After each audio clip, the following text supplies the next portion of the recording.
हरियाणा की हर अपडेट के लिए बेल आइकन दबाएं और सब्सक्राइब करें STV हरियाणा न्यूज। विभाग है, सभी विभाग इसी ओर लगे हैं कि हम कैसे अपने लोगों को इस महामारी से बचा सकें, इसको दूर रख सकें। इसके लिए बहुत से हमने प्रयत्न किए हैं और उन सब प्रयत्नों में एक प्रयत्न कि हमने राज्य स्तरीय एक कोविड मॉनिटरिंग कमेटी बनाई है, जिसकी अध्यक्षता हमारे स्वास्थ्य मंत्री श्री अनिल विज कर रहे हैं। लगातार सब चीजों पर हमारे सारे विभाग मिलकर के नजर रखेंगे। हर दिन जो भी नई जानकारी आएगी उसके आधार के ऊपर नए कदम जो भी लेने होंगे वो हम लेंगे। हम एक विषय अपने श्रमिक भाइयों से निवेदन करते हैं कि पिछले वर्ष की तरह इस बार ऐसा कुछ भी नहीं होने वाला कि हमारा कोई आर्थिक चक्र ये बंद हो। हमने बहुत से सुझाव आते रहे हैं कि लॉकडाउन की तरफ चलना चाहिए। हमने तय किया है कि नहीं, हमारी सामान्य गतिविधियां वो चलती रहेंगी, सब सावधानियां हम बरतेंगे, लेकिन लॉकडाउन जैसी स्थिति आने पर फिर से ये जो चक्र उगता है, उद्योग बंद होते हैं। हमारे श्रमिक भाई खास करके जो हर महीने ताजा कमाते हैं और अपने परिवार को चलाते हैं, 10-15 हजार की सैलरी लेते हैं, अगर काम छूटता है तो एक नया दौर शुरू हो जाता है उनकी कठिनाई का। हम चाहेंगे कि ये सारा सिस्टम बना रहे ताकि हमारे ऐसे जो मजदूर भाई हैं, श्रमिक भाई हैं, उनको किसी प्रकार की कठिनाई न आए। जहां तक कोरोना के बढ़ने का विषय है, इसमें कुछ चैलेंजेस आए हैं। एक चैलेंज तो यह है कि हमारी गति बहुत तीव्र जो बढ़ रही है, तो उसमें जो आवश्यकता है, अस्पतालों की आवश्यकता, वहां बेड्स की आवश्यकता, ऑक्सीजन बेड्स की आवश्यकता, वेंटिलेटर्स की आवश्यकता, इसको पूरा हम ध्यान रखे हुए इसको हम ठीक कर रहे हैं। आज की जहां तक स्थिति है, आज हमारे अस्पतालों में बेड्स की कोई कमी नहीं है, मास्क की कोई कमी नहीं है, अपना सैनिटाइजर्स की कोई कमी नहीं है, पीपीटी किट्स की कोई कमी नहीं है। तो ये सारी चीजें पर्याप्त मात्रा में हमने उपलब्ध करा ली हैं। अगर हर दिन थोड़ा चैलेंज होता है तो ऑक्सीजन की उपलब्धि का होता है। ऑक्सीजन अभी तक जितनी हरियाणा में उत्पादन होता है उससे हमारा काम चल रहा है, लेकिन उसी को और आगे व्यवस्था को ठीक करते हुए हमने कुछ आपातकाल व्यवस्था की भी चिंता की है। अभी तक जो लिक्विड हमारे पास जो ऑक्सीजन है, पानीपत के प्लांट से ज्यादा हमको ऑक्सीजन मिलती है, जो इंडियन ऑयल कॉर्पोरेशन का जो प्लांट है, लेकिन उसमें भी आवश्यकता पड़ने पर जो गैस फॉर्म है इसका ऑक्सीजन का, उसकी उपलब्धि भी हम करवाने की सुनिश्चित हमने किया है, जो बड़ी मात्रा में है। लिक्विड से भी 4 गुना ज्यादा ये हमारी गैस की उपलब्धि होती है। चूंकि गैस ऑक्सीजन की ट्रांसपोर्टेशन कई बार संभव नहीं होती है, तो आपातकालीन स्थिति में हमने DRDO को भी निवेदन किया है कि कोई एक टेम्परेरी हॉस्पिटल 500 बेड से लेके 1000 बेड के हॉस्पिटल की व्यवस्था हम पानीपत में करने जा रहे हैं। यदि आपात स्थिति में आवश्यकता पड़ी तो हम उस अस्पताल का भी उपयोग हम करेंगे। तो उसी में दूसरा जो निर्णय हमने किया है कि माइल्ड से मॉडरेट जो भी मरीज हैं, जो प्रभावित कोविड के ऐसे पेशेंट्स हैं, उनसे निवेदन किया कि होम आइसोलेशन, इसी में एक प्रकार से उनकी व्यवस्था अगर रहेगी तो अन्य नेसेसरी जो बर्डन है अस्पतालों के ऊपर वो नहीं बढ़ेगा। घरों में भी वो ठीक हो सकते हैं। जो माइल्ड टू मॉडरेट, जो सामान्य यानी स्तर की जो कोविड है जिनको, उनको घरों के अंदर रखेंगे। उसके लिए हमने डिस्ट्रिक्ट कोविड सेंटर्स बनाए हैं। 526 कोविड सेंटर्स हमारे डिस्ट्रिक्ट में बने हैं, जहां 45,000 बेड्स की व्यवस्था है। और जो कोविड हॉस्पिटल्स हैं, केवल कोविड का ही इलाज करेंगे, तो ऐसे भी 281 अस्पतालों को हमने डेडिकेट किया है, जहां 21,000 ये बेड्स हैं। तो ऐसे निजी अस्पतालों से भी हमने निवेदन किया है कि पहला काम वो हमारा कोविड पेशेंट्स है उनको ट्रीटमेंट का है। बहुत से अस्पतालों ने अपने ओपीडी को भी बंद कर दिया है, ताकि ओपीडी का पेशेंट फिर भी कुछ दिन उसको देरी करने से कोई बहुत कठिनाई नहीं आएगी, लेकिन कोविड का जो पेशेंट है उसको प्राथमिकता से उसका उपचार करना ये बहुत जरूरी है। निजी अस्पतालों में कमरों की जो किराया है उसका दुरुपयोग वो ना करें। तो अलग अलग स्तर के जो निजी अस्पताल हैं उनमें 8,000 रुपए से लेकर 18,000 रुपए प्रतिदिन ये राशि भी उनकी तय की है, ताकि इससे ज्यादा राशि वो न ले सकें। जहां तक टेस्टिंग की बात है, टेस्टिंग भी हमारे यहाँ लगभग 40,000 टेस्ट ये प्रतिदिन हो, ऐसी हमने व्यवस्था की है। तो इस टेस्टिंग के लिए भी 500 रुपए का रेट ये प्राइवेट अस्पतालों के लिए तय किया है। अगर घर से सैंपल लेकर के आते हैं तो 600 रुपया वो चार्ज कर सकते हैं, इससे ज्यादा वो चार्ज नहीं करेंगे। प्रतिदिन ये हमारी टेस्टिंग की व्यवस्था और आगे बढ़े। हम अपने यहाँ प्रयत्न कर रहे हैं कि 40,000 से 70,000 तक हम इसको लेकर के जाएं। अभी तक कुल 33 लाख लोगों को ये मैं वैक्सीनेशन की बात कर रहा हूं, तो वैक्सीनेशन 70,000 व्यक्तियों का प्रतिदिन वैक्सीनेशन हो, ऐसा हम एक प्रयत्न कर रहे हैं। अभी तक 33 लाख लोगों को वैक्सीनेशन का ये टीका लग चुका है। 1800 केंद्र वैक्सीनेशन के ये हमने स्थापित किए हैं।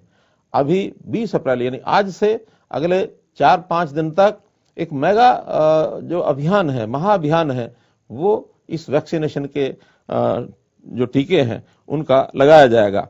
मैं आभारी हूं प्रधानमंत्री नरेंद्र मोदी जी का, जिन्होंने ये कहा है कि 1 मई से 18 वर्ष तक की आयु के भी जितने नौजवान हैं, पहले अभी तक 45 वर्ष तक के लोगों को ही वैक्सीनेशन का टीका ये लगता था, अब 18 वर्ष से ऊपर भी 1 मई के बाद ये खुलने जा रहा है। तो ऐसे सब नौजवान साथियों को भी कहूंगा कि 1 मई के बाद वो भी वैक्सीनेशन का टीका ये लगवा लें। और एक सुविधा ये होने वाली है कि बाजार में भी वैक्सीनेशन का टीका ये उपलब्ध हो जाएगा, ताकि बाजार में उपलब्ध होने के बाद जो भी कहीं टीका लेकर के कहीं लगवाना चाहता तो जाकर के लगवा सकते हैं। अभी ऑक्सीजन की जहां तक बात है, मैं बेड्स की बात कर रहा था, तो हमारे पास 2131 ऐसे बेड्स ऑक्सीजन के उपलब्ध हैं, आईसीयू के बेड्स भी उपलब्ध हैं। अभी तक 721 कोरोना मरीज ये ऑक्सीजन बेड्स पर हैं, अर्थात अभी 1/3 अभी ऑक्सीजन के जो बेड्स हैं उनका उपयोग हो रहा, बाकी अभी 1400 हमारे पास अस्पतालों में उपलब्ध हैं। जहां तक वेंटिलेटर्स की बात है, 1080 वेंटिलेटर्स उपलब्ध हैं, 131 मरीज इस समय वेंटिलेटर्स पर हैं। इसलिए इन किसी भी बात से कोई चिंता करने की आवश्यकता नहीं है। कई बार पैनिक की स्थिति बनती है कि एक चीज की कमी आती है तो फिर लगातार वो कमी का प्रचार होता है। कोई प्रचार न करे, हमें दिन रात लग करके हमारे सभी विभाग लगे हैं कि ऐसी कोई भी चीज होगी उसकी व्यवस्था लगातार करेंगे। तो इसलिए जहां हमारे मरीज रोजाना, जैसा मैंने बताया, 7,000 अगर वो बढ़ रहे हैं, तो वहीं पर लगभग 3,000 से ऊपर वो ठीक भी हो रहे हैं। कल का आंकड़ा है 3,663 लोग वो ठीक भी हुए हैं। अर्थात लगातार किसी का 10 दिन बाद, किसी का 12 दिन बाद, किसी का 14 दिन के बाद ठीक होने का क्रम भी ये लगातार जारी है। तो इसलिए मित्रों, इन चीजों को हम ध्यान रखेंगे और इलाज तो सरकारी व्यवस्था से होगा, लेकिन उसका जो प्रिकॉशन है, उसका बचाव है, वो हमको खुद करना होगा। अगर आप अपना बचाव करने में सफल होंगे तो सबसे बड़ी उपलब्धि हमारी ये है। हाँ, किसी कारण से कोरोना के हम पीड़ित हो गए तो उसकी इलाज के नाते से उसकी सुरक्षा करने की जिम्मेदारी हमारी सरकार की है। हम कोई भी इसमें कमी नहीं आने देंगे। आपको आपका मनोबल बना रहे, इस नाते से ही ये मैं प्रतिदिन जो आपके सामने आकर के बातचीत करता हूं, ये उसका जो पहलू है, इस नाते से ही मैं आपके पास आता हूं। आज दूसरा विषय, जैसे मैंने पिछली बार बताया था, वो जो करंट इशू चल रहा है, किसान की जो फसल है उसकी प्रोक्योरमेंट है। हमने 1 अप्रैल से प्रोक्योरमेंट का काम शुरू किया था। इस बार गेहूं, सरसों, चना, इसकी प्रोक्योरमेंट के साथ साथ जो रबी की फसल है उसमें जौ भी हमने जोड़ा है। यद्यपि चना, सरसों और जौ ये एमएसपी से ऊपर चल रहे हैं, हमारी मंडियां व्यवस्था करने के बाद भी हमको उसमें कुछ खरीदना नहीं पड़ रहा है। जहां तक गेहूं का विषय है, गेहूं भी इस समय तक हमारा 60 लाख मीट्रिक टन ये गेहूं की आवक हो चुकी है, और जिसमें से 53 लाख मीट्रिक टन की हमने खरीद कर ली है, और मैं समझता हूं 25 लाख के लगभग इसका उठान भी हो चुका है। तो इसलिए किसी प्रकार की कोई कठिनाई ये नहीं आ रही है। मंडियों के अंदर कुछ दिनों में आवक थोड़ा ज्यादा हुई थी, ग्लिटिंग हुई थी। हमने 2 दिन के लिए निवेदन किया था कि थोड़ा रोक करके अगर लाएंगे तो फिर मंडियों की व्यवस्था ठीक हो जाएगी। आज की स्थिति में मंडियों की स्थिति एकदम सही है, कहीं कोई कठिनाई आती नहीं है। मंडी में जब गेहूं आता है तो गेहूं आने के बाद उसकी जो व्यवस्था है, वहां आवक के बाद उसकी सफाई होती है, सफाई में तुलाई, तुलाई के बाद भराई, भराई के बाद जे फॉर्म कटता, आई फॉर्म कटता, उसका उठान होता है, गेट पास कटता है। गेट पास कटते ही उसका जो टाइम है वो हम शुरू कर देते हैं कि गेट पास के दिन के छोड़कर अगले 3 दिनों के बाद अगर पेमेंट नहीं होती है तो उसको देरी माना जाता है, और देरी अगर होती है तो उसकी जो पेमेंट आती है साथ में उसका ब्याज भी उसको मिलेगा। ऐसी हमने व्यवस्था का प्रबंध किया है। अभी तक किसानों को सीधी पेमेंट, इस बार चूंकि पहली बार कर रहे हैं, तो और 36 करोड़ रुपए की पेमेंट ये सब किसान को सीधी जा चुकी है, उनके खातों में चली गई है। और आज ही हमने हिसाब लगवाया कि इसमें से देरी कितनी हुई है। केवल एक किसान ऐसा है जिसकी 10 दिन की देरी हुई, 3 किसान ऐसे हैं जिसकी 9 दिन की देरी हुई है, और बड़ी मात्रा में जो किसान ऐसे हैं जिनका 1 दिन की देरी हुई है। तो इस प्रकार से इस देरी के कारण से होने वाला जो इंटरेस्ट की अमाउंट है, 10,769 लोगों को ये जो ब्याज है ये भेजा जा चुका है। 7,80,000 रुपए ये पेमेंट ब्याज के खाते में ही उनको भेजी गई है, और ये पहली बार होगा कि उनको सीधा ब्याज जो है वो किसानों को ये मिलेगा। हमने इस बार मंडियों की व्यवस्था भी पर्याप्त की है।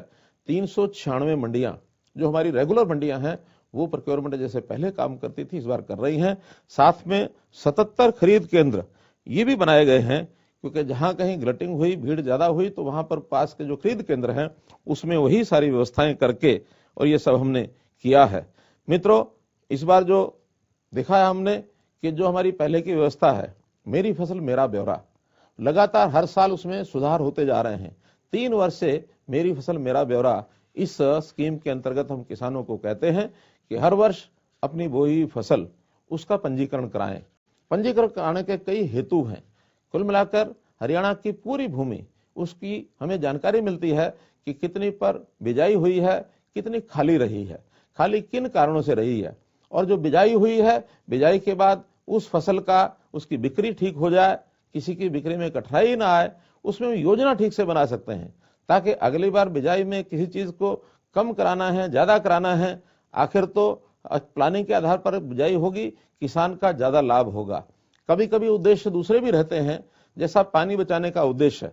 हमने कहा कि अगर धान की बिजाई कम करके विविधीकरण से दूसरी फसलों पर आएंगे तो हम उसमें इंसेंटिव भी देंगे। हमने 7,000 रुपया प्रति एकड़ धान छोड़कर दूसरी फसल बोने वाले को पिछले वर्ष दिया है। 96,000 एकड़ में धान छोड़ा गया है, तो ये बहुत अच्छी पहल है। इस बार भी हम विचार करते हैं कि इस 96,000 को हम आह्वान करेंगे कि 2 लाख एकड़ जमीन इस पर धान कम करके चाहे कपास बिजाई की जाए और चाहे मक्का बिजाई की जाए, अथवा अन्य फसलें जो इस समय की फसलें होंगी खरीफ की, उनकी बिजाई करेंगे, ताकि हमारी पानी की ये बचत होगी। और धान के बजाय दूसरी ऐसी फसलें जो कैश क्रॉप्स हैं, जिसमें किसान की आमदन ज्यादा हो सकती है, उस पर यदि जाएंगे तो उसका भी हमको लाभ मिलेगा। तो इस प्रकार किसान के पंजीकरण करने के बाद वो किसान जो अपनी फसल को बेचने के लिए आता है, अभी तक क्या होता था कि जो भूमि मालिक है, चाहे मुआवजे का पैसा हो, चाहे फसल की बिक्री का पैसा हो, अगर मिलता था तो उसी को मिलता था। लेकिन हमने प्रावधान किया है कि नहीं, मालिक के अलावा जो खेतीहर है, जो किसान है, जो काश्तकार है, जो रजिस्टर करेगा, रजिस्ट्रेशन के बाद जो मंडी में अनाज लेके आएगा, ये पैसा उसी को मिलेगा। ये प्रावधान पहले नहीं होता था, ये हमने आने के बाद किया है, और इससे बहुत बड़ा संतोष ये सब हुआ है। और हमने मंडियों में रजिस्ट्रेशन के समय एक बात और की है, परिवार पहचान पत्र, इसको भी जोड़ा है, ताकि उस किसान की परिवार की सारी जानकारियां वो उसके साथ जुड़ी हुई हैं, तो उस किसान को कितना उसमें लाभ होता है, पिछले वर्षों में वो क्या कर रहा था, आगे उत्तरोत्तर कैसे वो बढ़ रहा है, तो उसका एक डाटा भी हम मेंटेन करना चाहते हैं, जिसका उसको एक लाभ होने वाला है। तो मित्रों, हम किसानों के भले के लिए, जैसा प्रधानमंत्री जी ने कहा था कि हम 2022 किसान की आय डबल करना चाहते हैं। अब ये ठीक है कि बीच में ये जो 1 वर्ष और अब दूसरा वर्ष भी कोरोना का एक जो प्रकोप है, इसके कारण से हो सकता है कुछ योजनाएं हमारी उस गति से आगे न बढ़ पाए, लेकिन फिर भी हमारी कोशिश रहेगी कि हर काम से ऐसा सिस्टम बनाया जाए कि किसानों को हम उसकी आय जो है वो डबल करा सकें। ये ठीक है कि कुछ बातों का भ्रम कुछ बंधुओं में ऐसा फैला दिया जाता है, लेकिन उस भ्रम को दूर करने के लिए भी जैसे जैसे व्यवस्थाएं आगे बनेंगी, किसान को अपने आप समझ में आएगा कि हमारे हित में क्या है और हमारे अहित में क्या है। तो किसान के हित में जो हो उसको किसान स्वीकार करता जाए, और किसान के हित में कोई चीज नहीं है तो उसको स्वीकार करने की भी आवश्यकता नहीं है। किसान के ऊपर किसी प्रकार का दबाव डाल करके कोई चीज बनवाने का कोई इरादा न केंद्र सरकार का है, न हमारा हरियाणा सरकार का है। इसलिए इस बात से बिल्कुल आश्वस्त रहें, ये मैं उनको एक प्रकार से और विश्वास दिलाना चाहता हूं। किसानों के हित के लिए एक नई योजना बना रहे हैं, किसान मित्र योजना। और इस किसान मित्र योजना में हम कुछ वॉलंटियर्स को रजिस्ट्रेशन उनका कराएंगे, ताकि कुछ ऐसे किसान अपने आसपास के छोटे किसान जिनकी छोटी जोत है, ऐसे किसानों को कैसे लाभ हो उनके साथ जोड़ करके उनको समझा सकें।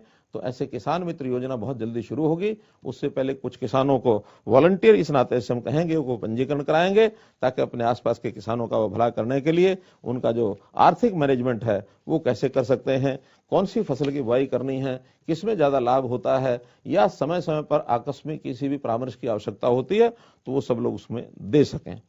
एक अंतिम विषय में ये भी कहना चाहूंगा कि हमने एक और योजना ली है गरीबी उन्मूलन की, और जिसके अंदर मुख्यमंत्री अंत्योदय परिवार उत्थान योजना। उस योजना में जो भी परिवार न्यूनतम आय वाले हमको 1 लाख मिलेंगे, तो ऐसे 1 लाख परिवारों की आय कैसे बढ़ाई जाए, इसके लिए सब विभागों से मिलकर के योजना बना ली गई है। विभिन्न प्रकार के काम उनको बता दिए गए हैं, और उसका प्रारंभ जैसा परिवार पहचान पत्र का विषय मैंने बताया था, उस परिवार पहचान पत्र में पूरा उनका जो डाटा होगा, परिवार के सदस्यों की संख्या कितनी है, उनकी उम्र कितनी है, उनकी शिक्षा क्या क्या हुई है, व्यवसाय क्या करते हैं, आय क्या है, और फिर इस सब का वेरिफिकेशन सेल्फ डिक्लेयर्ड जो किसान ने अपने आप भरवाई है उसके वेरिफिकेशन करने की सिस्टम भी हमने बनाया है। लोकल कमेटीज का गठन किया है, जिसके अंदर 2 सरकारी आदमी होंगे, 3 पब्लिक के आदमी होंगे। तो ऐसे 5 लोग मिलकर के उसके बताए हुए डाटा को वो वेरीफाई करेंगे, और वेरीफाई करने के बाद फिर उसमें जो 1 लाख परिवार निकलेगा उनकी सहायता करने के लिए हम आगे बढ़ाएंगे। अभी तक वेरिफिकेशन करने के लिए 4.5 लाख परिवारों को हमने क्षेत्र में ये जो लोकल कमेटीज हैं उनको ये डाटा भेज दिया है। वेरिफिकेशन चल रही है, और उस वेरिफिकेशन के बाद 15,000 परिवार वापस एक प्रकार से डाटा उनका पहुंच चुका है। उन 15,000 परिवारों को संपर्क करके क्या वो काम कर सकते हैं, कोई अपना व्यवसाय कर सकते हैं, कहीं छोटी नौकरी कर सकते हैं, कोई मजदूरी कर सकते हैं, कोई पशु बांध करके उसके दूध के बाद उसका जो आर्थिक उपार्जन जो उन्होंने करना है वो कर सकते हैं, छोटा लघु उद्योग कर सकते हैं। कोई परिवार ऐसा भी हो सकता है कि बहुत ही लाचार परिवार हो, शायद कुछ भी ना कर सके, उसकी भी व्यवस्था विचार करेंगे। लेकिन योजनाएं अब पहले की तरह नहीं चलेंगी कि केंद्र की योजना आ गई, प्रदेश की योजना आ गई, हमने प्रचारित कर दिया और लोग अपने आप मांगने आते हैं। पहले मांगने आते थे, फिर हमने उसके लिए एक अलग व्यवस्था की थी, उसके लिए सरल केंद्र बनाए थे, अंत्योदय केंद्र बनाए थे कि वहां जाकर के अपने फार्म को भर दो और सुविधा आपको वहीं घर बैठे मिलेगी। अब उससे भी सरल हम कर रहे हैं कि ऐसे परिवार जिनकी आवश्यकता है, जो पात्र परिवार हैं, ऐसे पात्र परिवारों को घर में जाकर के उसको किस योजना का लाभ हो सकता है, शायद उसको पता भी नहीं होगा कि सरकार के लोग उसके घर में आने वाले हैं, लेकिन उसके घर जाकर और उसकी व्यवस्था की जाएगी ताकि उसका जीवन यापन वो ठीक से हो सके। तो ये काम हम अभी करने वाले हैं ताकि हर परिवार वो सुखी परिवार हो। पंडित दीनदयाल उपाध्याय ने कहा है कि किसी समाज को यदि आप सुखी करना चाहते हैं तो सुखी करने के लिए सबसे आवश्यक है कि उस समाज का जो न्यूनतम सीढ़ी पर, छोटी छोटी सीढ़ी पर, आखिरी सीढ़ी पर खड़ा व्यक्ति वो यदि प्रसन्न होगा तब सुखी समाज की कल्पना की जा सकती है। तो ये अंत्योदय का अभियान ये चला करके हम इस कार्य को आगे बढ़ाएंगे। ये हमारी सरकार का संकल्प है और बहुत जल्दी इसके जो परिणाम हैं वो हमारे सामने आएंगे। तो इस नाते से एक सुखी समाज की कल्पना हम करना चाहते हैं। यही आज के लिए आपके साथ में बातचीत करने के लिए आया हूं। बहुत बहुत धन्यवाद, बहुत बहुत आभार। हरियाणा की बात की है जिसमें उन्होंने कई अहम बातें रखी है। खास करके उन्होंने कोरोना पर कहा कि बेड्स और आईसीयू की कोई कमी नहीं है। स्वास्थ्य विभाग पूरी तरह से अलर्ट है, अस्पतालों में किसी तरह की कोई कमी नहीं है। उन्होंने कहा कि कोरोना से बचकर रहना चाहिए। डीआरडीओ से मदद मांगी गई है। पानीपत में हॉस्पिटल बनाने को लेकर भी उन्होंने ये बात कही है। साथ ही उन्होंने कहा कि हमारा पहला काम कोविड मरीजों का इलाज करना है। तो हरियाणा की बात कार्यक्रम में सीएम ने जहां कोरोना को लेकर बात रखी, वहीं उन्होंने खरीद प्रक्रिया पर भी बात रखी और उन्होंने कहा कि खरीद प्रक्रिया पूरी तरह से सुचारू रूप से चल रही है। फिलहाल इतना ही, लेकिन आप देखते रहिए हरियाणा न्यूज।